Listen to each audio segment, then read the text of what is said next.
कमल थापा पार्टीबाट निष्कासन हुँदा ताली पड्काउनेहरूलाई सन्देश। तपाई गणतन्त्रवादी पहिरन पहिरिसकेका हुसँग पछि लाग्दैमा तपाईको सिद्धान्तले कोरेको मार्गसम्म तपाई पुग्न सक्नुहुन्न। नेपाली राजनीतिमा कमल थापा एउटा त्यस्तो व्यक्ति हो जो आगोको उमरीसँग खेलेर आगोको राम्रो तापलाई जित्दै आज नेपाली माझ हिन्दू राष्ट्र र राज संस्था स्थापना गर्नुपर्छ भन्ने आवाजलाई गुन्जयमान गराएका छन्। राज संस्थाको आशा मरिसकेकाहरूलाई राज संस्था फेरि स्थापना गर्न सकिन्छ र आवश्यक छ भन्ने आशा र भरोसा दिलाएका छन्। त्यति मात्र होइन, उनकै त्यही साहसबाट आज देशभर राजावादी र हिन्दू राष्ट्रवादी बने देशमा हिन्दू राष्ट्र र राज संस्था स्थापनाको माग गर्न पाएका छन्। यदि कमल थापाले यो साहस 62-63मै गुमाएको भए यो सम्भव अवश्य थिएन। अझै भन्नुपर्दा संविधान सभाका मुद्दाहरूमा हिजो संसदमा बहस भइरहँदा कमल थापाले गणतन्त्रका पहरेदार मानिने प्रचण्डले हिन्दू राष्ट्र र राज संस्थाको विषयमा अब कुनै विषय उठाउनै नपाइने गरी संविधान सभामा अपरिवर्तित विषयका रूपमा यो मुद्दालाई समावेश गर्ने प्रस्ताव राख्दा सबै दलले ताली पड्काएका थिए। सबै दलका नेताले ताली पड्काएका थिए। तर अपवादमा रहेका कमल थापाले त्यही समय आफ्ना केही सांसदहरूको साथमा यो भोलि जनताले चाहेमा परिवर्तन गर्न पाउनु पर्छ, नत्र भोलि माओवादी जस्तो विद्रोही समूह फेरि पनि देशमा ननिस्केला भन्न सकिँदैन जस्ता अभिव्यक्ति दिँदै जनताले यस विषयमा आवाज उठाउन पाउने र जनताले चाहेमा राज संस्था पनि स्थापना हुने र हिन्दू राष्ट्र पनि बनाउन सकिने मार्ग खुला राख्न सबैलाई बाध्य तुल्याएका थिए। तपाई यदि एउटा साँच्चीकै राजावादी र हिन्दू राष्ट्रको पहरेदार आफूलाई ठान्नुहुन्छ भने यो दिन कसरी भुल्न सक्नुहुन्छ? एकचोटि पछाडि फर्किएर हेर्नुहोस्। सम्पूर्ण नेपाली नागरिकलाई हेक्का होस्, हिजो 62-63 को त्यो रात तापमा हिन्दू राष्ट्र र राज संस्था स्थापनाको विषयमा बोल्दा कमल थापाले कुनै जनताको साथ पाउँछन् होला भनेर तपाईले अवश्य पनि सोच्नु भएको थिएन होला। तर सत्य मार्ग यही हो, इमानदारीता साथ गणतन्त्र आएको होइन भन्ने कमल थापाले बुझेका थिए र अरू पनि धेरैले सत्यलाई बुझेका थिए। तर त्यति बेलाको त्यो माओवादीको विद्रोही स्वभाव, बन्दुक र गोलीको धाक र सबै दल, हालाकि कमल थापा स्वयं आबद्ध रहेको दल पनि राजाको विरोध गर्दै गणतन्त्रको पक्षमा उभिरहँदा कमल थापा मात्र यसका विरुद्धमा आवाज उठाउन सक्ने भए। अरू सबै त्यही माओवादीको रापतापले त्रसित भएका थिए। कमल थापालाई यो कुरा पनि अवश्य थाहा थियो आफू कारबाहीमा पर्न सकिन्छ। कमल थापालाई यो सब थाहा हुँदाहुँदै पनि राज संस्था स्थापना गर्ने र हिन्दू राष्ट्र बनाउने सपना बोकेर जनता माझ गए। त्यो रापतापमा पनि केही जनताको साथबाट 4 सिट जित्न सफल भए। त्यति मात्र होइन, कमल थापाको एक्लै यो मार्ग, फरक विचार, जुन विचारलाई नष्ट गर्न देशी र विदेशी शक्तिले त्यत्रो प्रयास गर्यो, त्यत्रो बलिदान गर्यो, फेरि त्यही विषय जनतामाझ जीवित राख्दा र त्यही विषयले संसदमा जरा गाडिसक्दा कमल थापालाई टलाउन कुनै शक्ति लागेन होला। एकचोटि विचार गर्नुहोस्। अवश्य पनि सारा देशी र विदेशी शक्ति लागे कमल थापालाई यो मुद्दा छाड्न। विदेशी शक्तिहरूले पनि लाखौं लाख डलर देखाएर बहकाउने कोसिस गरेका प्रमाण जीवित छन्। तर पनि कमल थापा विचलित भएनन्, प्रलोभमा परेनन् र यही साहस र उत्साहका साथ दोस्रो संविधान सभाको चुनावसम्म आइपुग्दा पार्टीलाई संसदमा 24 सीट सहित राज्यको चौथो ठूलो शक्ति बनाउन सफल भए। यहाँसम्म तपाईले सोच्नुहोस् कमल थापा कसरी गलत छन्। हेक्का रहोस्, कमल थापा एक्लै फरक विचार सहित यहाँसम्म आउने साहस गरे त उनीमा कति तागत छ।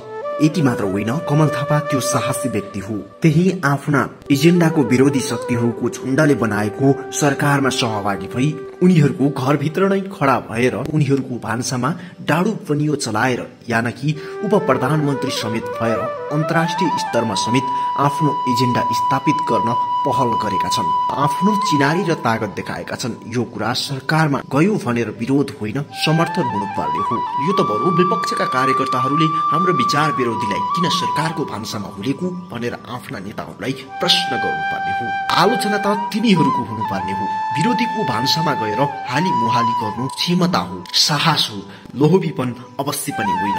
मन्त्रीका लागि लोभ गर्यो भन्ने कुरा गलत हो, बरु मन्त्री हुन सक्यो भन्नु गर्वको कुरा हो। यस विषयमा चित्त कमल थापाका समर्थकले होइन, विरोधीले दुखाउनु पर्ने हो।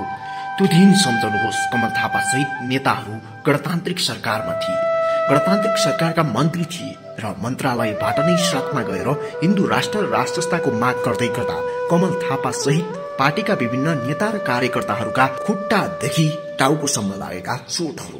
बरु गल्ती त यहाँनिर भयो जब पार्टीलाई ठूलो गराउने ओडमा हिजो गणतन्त्रको पहिरन पहिरिसकेका आफ्नो पुरानो सहयात्रीहरूलाई राजावादी र हिन्दू राष्ट्र समर्थक बनाउने सपना देखियो। त्यहाँभित्र कता कता स्वार्थ लुकेको रहेछ। यो कुरा बरु बुझिएन, जसकारण कमल थापा सहितको दल एकीकरण गर्यो। भारी मतका साथ कमल थापा पार्टीका अध्यक्ष भए। अझ भन्नुपर्दा 2/3 मतका साथ कमल थापा पार्टीका अध्यक्ष भए। पार्टीको एकीकरण महाधिवेशन भएको केही दिनमा नै तुरुन्तै डाक्टर प्रकाश चन्द्र लोहनीको नेतृत्वमा पार्टी टुक्र्याउने काम गरियो र सामाजिक सञ्जालदेखि जताततै भ्रम छरियो र कमल थापा र राप्रपाको आलोचना बढ्यो। समाजमा आलोचना बढाउने काम गरियो। त्यति मात्र होइन, त्यस समय यो विषय पनि ताजै थियो। एकीकरणकै लागि भन्दै कमल थापा आफू चित्त नबुझ्दै पनि पशुपति शमशेर नेतृत्वको सरकारमा रहेका कारण पशुपति शमशेरको त्यो प्रस्तावलाई अस्वीकार गर्न नसक्दा कमल थापा आलोचित भएका थिए।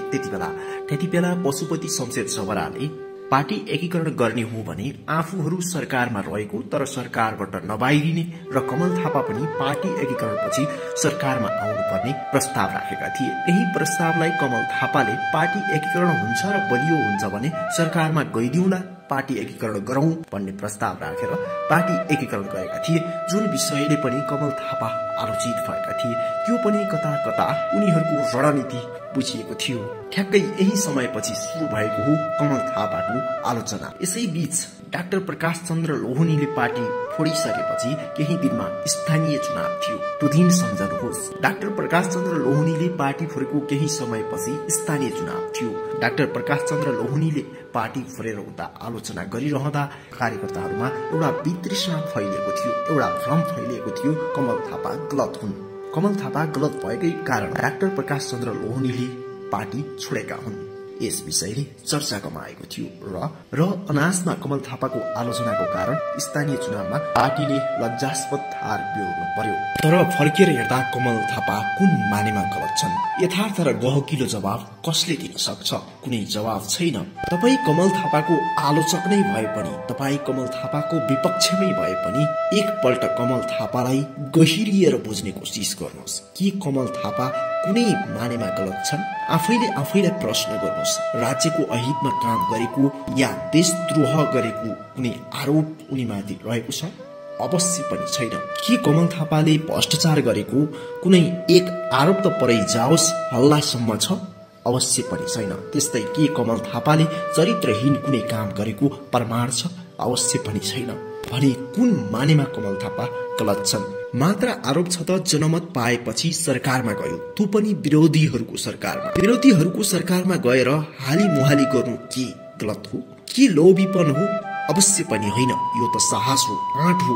सरकारमा जाँदा गलत के गरे त? बरु मुख्य कुरा त्यो हो। कमल थापाले यही गलत गरे भन्ने के छ?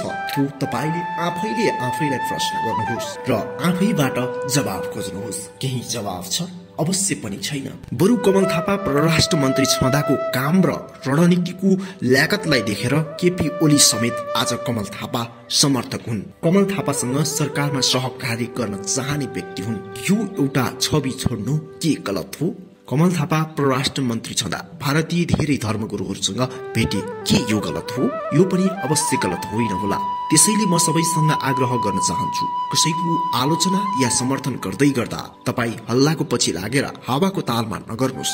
तपाईले कसैलाई पनि गहिराईबाट आफैले बुझ्ने कोसिस गर्नुहोस्, तब आलोचना र समर्थन गर्नुहोस्। यसरी संगठन अगाडि बढिरहँदा कमल थापा त्यो आलोचना र स्थानीय चुनावको त्यो प्रचारका बावजुद पनि प्रदेश र प्रतिनिधि सभाको चुनावमा होमिन बाध्य भए। आफ्नो पार्टीलाई राष्ट्रिय पार्टीसम्म भए पनि बनाउने सपना अगाडि बढाए। यसरी अगाडि बढ्दै गर्दा निवर्तमान अध्यक्ष राजेन्द्र लिङ्गदेललाई झापाबाट जिताउन सफल भए।